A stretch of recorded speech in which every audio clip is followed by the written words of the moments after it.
Good morning all, I'm Johnny B and welcome to World Cup 26, day 17. We've got absolutely tons of games to get through here. So I was busy and I thought I'll just wait and do this one. And then I thought to myself, I'll wait and hear the news from the Scotland camp. Obviously, Scotland's gone home. Out of 12 teams that could have qualified, we finished 11th. And what an absolute disgrace that was. And who do you blame here? I think you got to look at the players. The big players in our team never stood up. They went out there, never showed what they can do. Absolutely fucking bottled it. Every single one of them. 1 goal in 3 games, and it was an OG. I mean, this is fucking nonsense after Steve Clarke. And I prated on about him the other day. Now he's resigned. He should have fucking resigned before it started, and we might have got somebody in there that might have had a wee bit of a go, even tried to cross the halfway line. Absolute fucking garbage. All these Scottish fans have spent thousands and thousands of pounds getting out there. Best support in the world, and we can't even compete, can't even go forward. Let's just sit in tight and make sure we don't lose a goal. Well, we fucking lost goals, Steve, and it's too late now. You've resigned, but you've done all the fucking damage, and then you've walked away. That's the easy fucking way out, and I'm glad you did. And I don't know, the Scottish, the SFA have to have a look at themselves for giving him a 4-year contract before the World Cup. Wouldn't any sensible person wait and see how he went, and then go, right, you were shite, we're not giving you a contract. Now they gave him it before it. Now, I don't know the ins and outs here. 4-year contract, did the SFA have to pay him out? And I really don't care. The SFA deserve a kick squarely in the fucking nuts for giving him that job. And if they have to pay him out, that should come out of their own pockets. Shouldn't come out of the Scottish football supporters because of bad shitty decisions that they make. I mean, I can't believe that we've got tons of big players in that team, play for massive clubs. Couldn't the players have said to him, hey Steve, we're sick of this shit, this defending all the time when we can't defend, getting the ball away in our own box, losing goals left, right and centre. Why can't they just put the ball up the park and move up? At least if we lose it up there, there's a chance we can fucking stop it. We can't stop it in our own penalty area. Fucking Stevie Wonder could see that. We're all sitting here watching it going, that's disgraceful. Look at the shitty clubs that I've got through. England, they now play fucking DR Congo. Who's DR Congo? Honestly, England, if they fell in the fucking canal, they'd come out with a fucking salmon in each pocket. They get the shittiest draws every single year, and they're all going, it's coming home. It probably will come home because you don't play anybody. Scotland, every year, we have to play Morocco, Brazil, all the top teams. England get the shitty sides. Even Australia get shit sides in their group. I don't know why we get pumped with good sides all the time. As Calamero says, it's an injustice, it is. But fucking nonsense. But even at that, we should show a wee bit more going forward. As I say, Scottish FA, get it up, you Steve Clarke, piss off. Don't know who you're going to coach next. Maybe the Scotland women's team or something. Fucking dickhead. Anyway, who's going to be the next Scotland manager? Who knows? But you know what? We need somebody that's going to play a bit of football and attack. Get rid of all the older players that are on their way out and bring some fresh blood in and start again. Start building now. I would give it to John McGlynn, the Falkirk manager. He's Scottish and he's got a bit of pride there and he plays good football. Give it to someone. Don't go and get a foreign manager. I can't believe all these stupid foreign managers. Like you've got that England Tuchel, the England boss. He's German. If he gets to the final against Germany, do you think he fucking wants England to win? Are you serious? Why would you have a manager for another country, especially the big teams? England's got that many fucking managers they could pick and choose who they want, but they choose a German guy. Why is that? Is that because Germany get to the World Cup all the time? I don't get it. Because his passion isn't with England because he's no English. I don't get that. I know all the smaller ones have got bosses for all different countries because they're no football orientated, so I get that. But all the big countries, stick to somebody who's that nationality and it might give you much more of a lift. Maybe we should have went for a foreign coach. Somebody fucking, I don't know, for Uzbekistan or something that might have got us a wee bit more football. Anyway, I'm not wanting to prat on too much about Scotland. They're on their way home. The players were shit. The manager is shit. And they never stood up to be counted. And I think the only reason we got to the World Cup in the first place was through absolutely freak, magnificent goals and other teams getting beat when they should have won. That's the only way we got there. Remember Denmark get beat with that fucking 2-bob team or the Drew or something, and that gave us a chance. We should have just get fucking knocked out, and that would have saved everybody a whole load of money and stress. So, anyway, sorry about that. Let's get on to the football.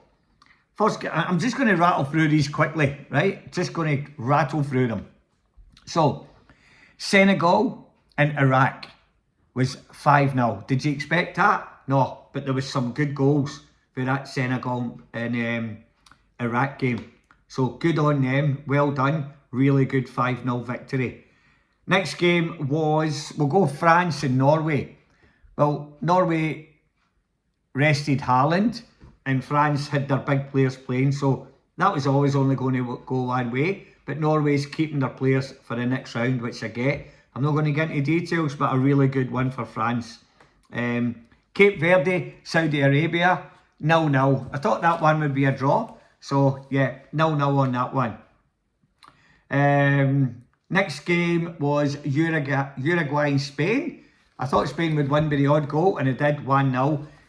Uruguay had their chances to beat Spain. They really did.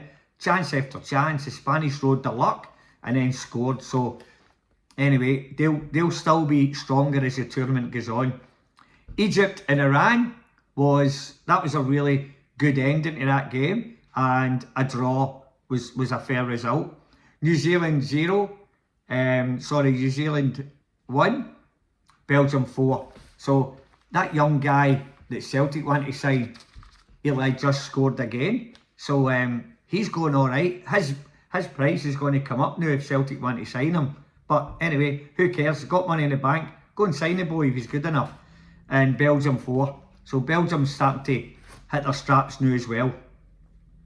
Next game was Croatia and Ghana. So Croatia go through because they beat Ghana 2-1. So really good game. That could have went either way. I think both of them would have qualified anyway. So well done to Croatia on that one.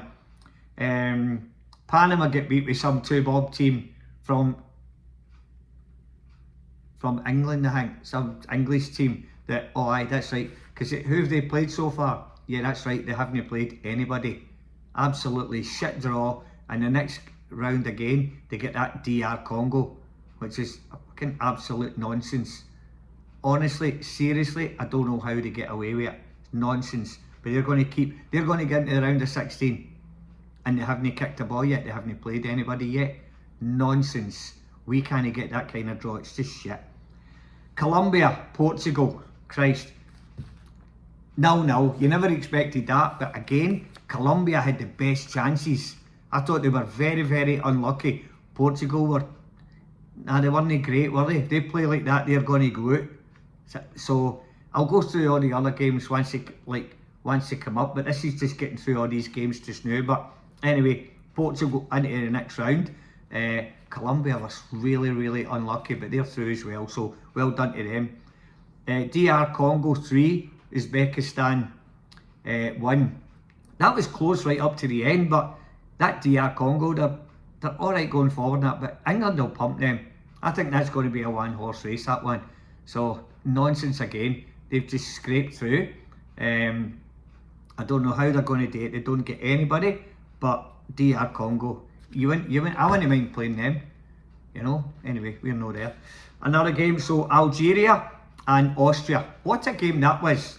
3 each. NTN stuff in the second half. Goals galore. Everybody's sort of hanging on the edge of their chairs and that, but great game. Good entertainment, and well done Austria. Algeria done well also, so well done both of their teams. And the last game I'll go through was Jordan 1, Argentina 3. And as I say, I've got Messi to be the top scorer in the tournament, and cannot believe that he was on the bench, because they got a penalty. He would have taken that. Might have missed it because he missed the last one, but yeah, Messi scores again, so he's sitting on 6 now, and if he keeps going, I'll get a bit of cash back for the bookies. So well done Argentina, they look good.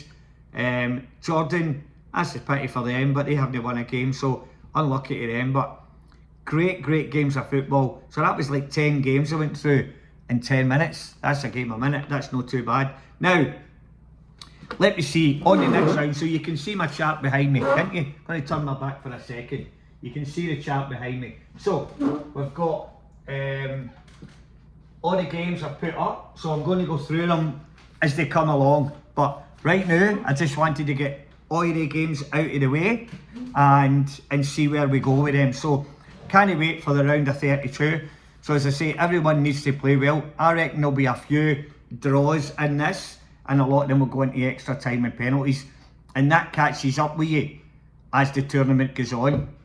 So get some good ties. I mean, Australia playing Egypt, I would have said to myself, yeah, that's a tie that I would have liked if I was Australia, because I think Egypt aren't great, but they could go alright with that.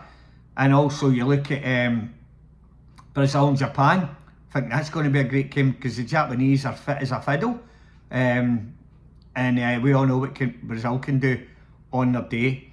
But anyway, I'm hoping that the round of 32 fires up some real good games, and hopefully we get plenty of goals again and plenty of on the edge of your seat games. So I'm looking forward to it, and I'll get back to you with all the games next week. I just want to get through them. I know there's a one game tomorrow. Can't remember what the first game is. Trying to find out on my chart there. It's too hard to read the games as they come, but I'll get to the games for a round of 32 and we'll get on with them. But anyway, Stevie Clarke, thank God he's gone. Scotland players, hold your head in shame. Not one of you stood up to be counted. These were all absolutely garbage.